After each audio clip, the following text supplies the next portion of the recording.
Hey guys, it's me Paco, and you're watching Bad Witch Books.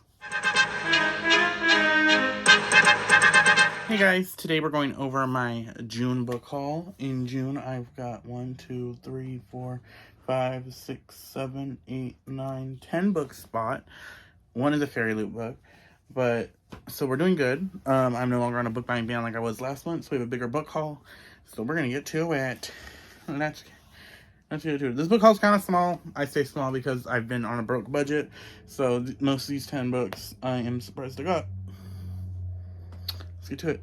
So, first book I have to show is The Unbroken by C.L. Clarke. This was my book club pick for June. This is about two girls. One who was a warrior, a part of this group of people that are colonized by this country, and they are taken in and to be soldiers for that country that colonized them, and she is now returning to her home country. To kind of control shit because there's been like an uprising going, and the other person is the queen of that country, not the queen, princess of that country, and she's trying to control the shit from the uprising, and it's them having to do with it. It talks a lot about like colonization and stuff like that. It was all right. I don't know if I'm gonna continue with this series. There's so many to continue with, and I gave it a 3 stars. Next book I have here is Jade War by Fonda Lee. This is the second book in the Greenbone saga. This takes place after, of course, book 1, and the Greenbone saga is a book. It is about two rival gangs, the No Peak Gang and the Mountain Gang.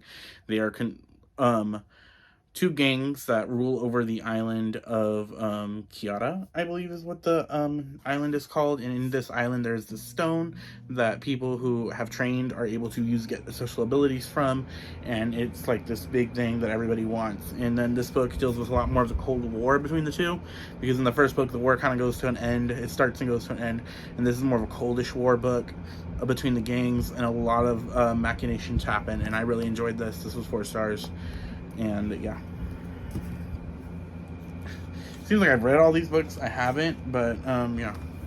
The next book is The Dragon's Pearl by Yoon Han Lee. This is July's book club pick for my book club, the Enchanted Forest Book Club.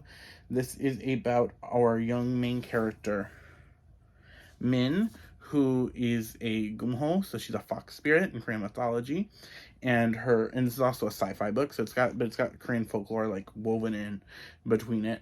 But Min's older brother, who was at the Space Academy, goes missing. Everybody thinks he's a deserter because he went to go look for this Dragon Pearl. Min knows he's not, so she goes undercover. She sneaks aboard the Space Academy and tries to find out what happened to her brother and what his connection with the Dragon Pearl, this ancient, powerful relic. This is a really fun middle grade. I'm excited to talk about it for the book club, but it's also got a gorgeous cover. And it's book 1 in the Thousand Worlds series. And now we're into the books I haven't read. So the next book I have here is Yellowface by R.F. Kuang. This is, of course, by the legendary, the iconic, the moment R.F. Kuang. This is her first, I think this is it's not a fantasy, but it's a fiction. I forget what it's called. But literary fiction, I believe, book. And this book follows Athena.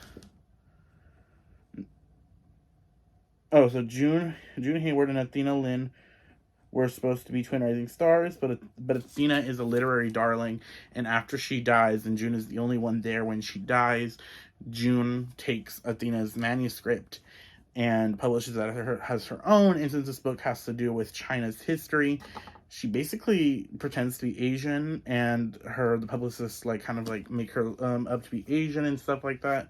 And it's a really big commentary on the way publishing works, and the way certain authors think they have a right to tell certain stories. I'm very excited to read this. I love R.F. Kuang. This has been my R.F. Kuang year, and I'm very looking into this. I've heard nothing but great things about this book, and I'm not surprised. The next book I got this month was the Fairy Loot book pick for May. Because I got May's book in June, and June's book will be in July's haul. But that is Divine Rivals by Rebecca Ross. So this is the gorgeous Fairy Loot edition.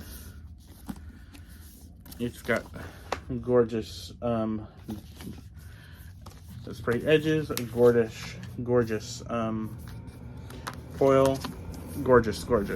So this book is about our main character, So it's about two rival journalists find love through a magical connection. Their fate depend on facing the depths of hell together.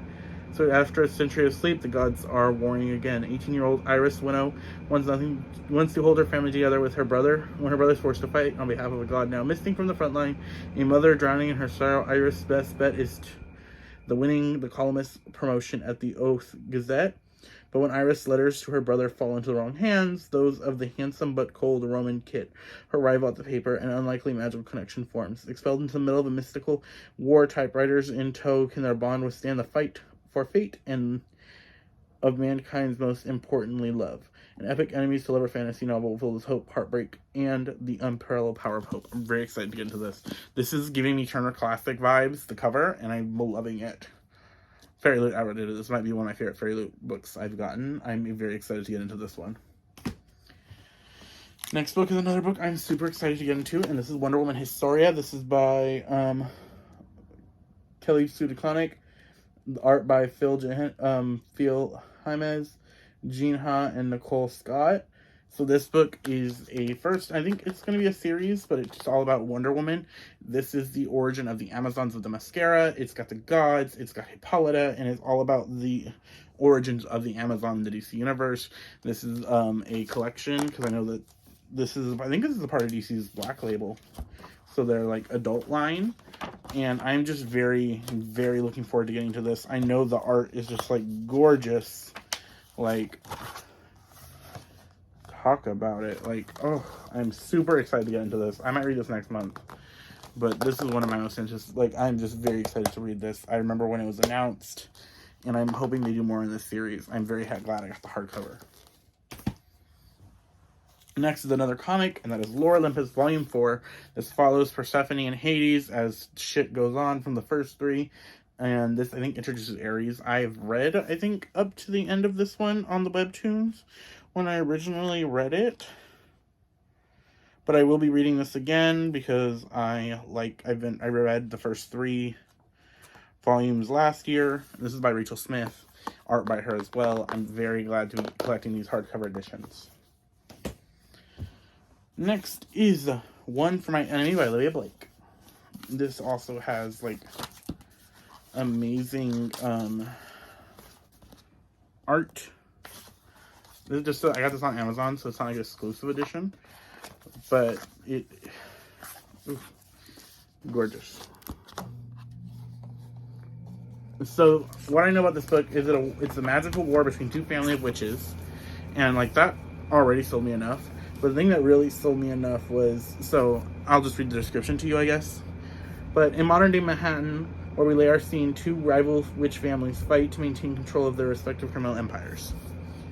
One side of the conflict are the Antovia sisters, each one beautiful, cunning, and ruthless, and their mother, the elusive supplier of premium intoxications only known as Baba Yaga. On the other side is the influential Fadovi brothers, serve their father, the crime boss known as Kasochi the Deathless, whose community extorts venture dominate the shadows of magical Manhattan. After 12 years of tenuous coexistence, a change in one family's interest caused a rife and existing stalemate. When bad blood brings both families to the people's disaster, fate intervenes in a chance encounter, and in the aftershock of a resurrected conflict, everyone must choose a side. At each of the siblings struggle to take their claim. Fraying loyalties threaten to rot each side from inside out. If the enmity between empires doesn't destroy them first. Basically, what sold me was Baba Yaga versus Kosija the Deathless. I love Baba Yaga in Russian lore. I'm excited to see how a character named after Baba Yaga is portrayed in this. The cover is gorgeous, and it's witches, so like, it's me. It's me, Paco. 3 more books. They both fell. The next book is, of course, The Shadow Cabinet by Juno Dawson. This is the sequel to a book I read last month of Her Majesty's Royal Coven. This is the UK edition because I had to get the covers that match because I love this pretty color. It's like a turquoise. Also, it's sprayed, and I believe I got this signed by the author edition because a bitch is feeling fancy.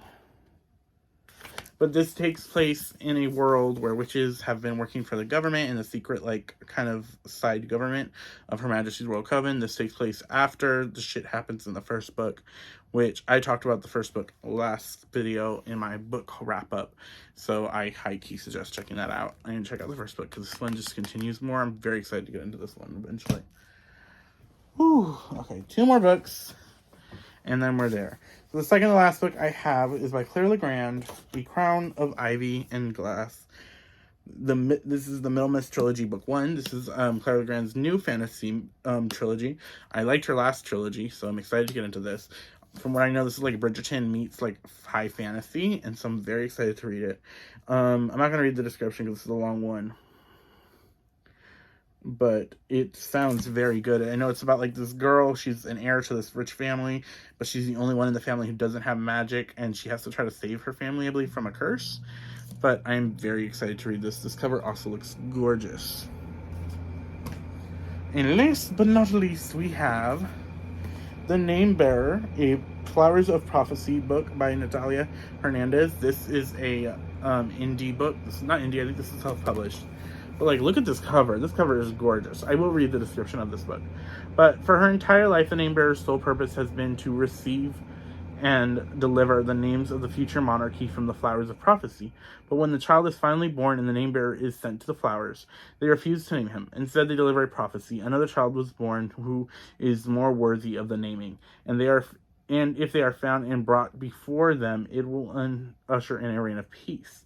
Having failed in her duties, the name bearer is considered a traitor to the crown and must hide amongst the elite set of warrior women, where she experiences friendship, found family, and love. Her training as a warrior helps prepare her to embark on her quest to find the unnamed prince, clear her name, and bring peace to her realm. A story of magi, warrior women, found family, love, and not accepting who you are told to be, but embracing who you are destined to become. I've seen this author on TikTok, and I just know it's like inspired by Mesoamerican culture. I know it's very queer, and I'm just very excited to get into it. And again, like, look at this cover. I love me a green cover. Like, green is like slowly becoming a favorite like cover color for me.